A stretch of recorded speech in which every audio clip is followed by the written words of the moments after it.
বিখ্যাত পুষ্কর পশু মেলা এবার রীতিমতো চমকে দিয়েছে সবাইকে। মেলা শুরু হবে আগামী ৩০ অক্টোবর, কিন্তু তার আগেই সবার আলোচনার কেন্দ্রবিন্দু হয়ে উঠেছে চণ্ডীগড়ের এক ঘোড়া।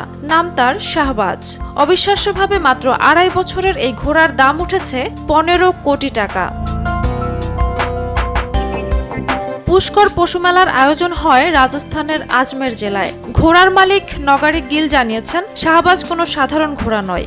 একাধিক শোতে পুরস্কার জয়ী এই ঘোড়াটি এসেছে এক অত্যন্ত সম্মানজনক বংশ থেকে। তার কভারিং ফি এখন ২ লাখ টাকা, আর বিক্রির জন্য ন্যূনতম দর ধরা হয়েছে ১৫ কোটি টাকা।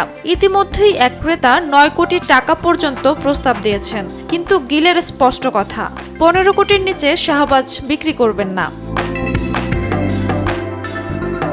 মালিকের ভাষায়, শাহবাজের শক্তি, গতি আর প্রশিক্ষণ দেখে অনেকেই হতবাক। সে নাকি এমন সব লাফ ও দৌড় দিতে পারে যা সাধারণ ঘোড়ারা কল্পনাও করতে পারে না।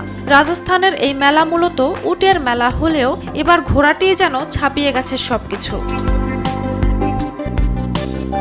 ঝুমা মৃধা, বৈশাখী সংবাদ।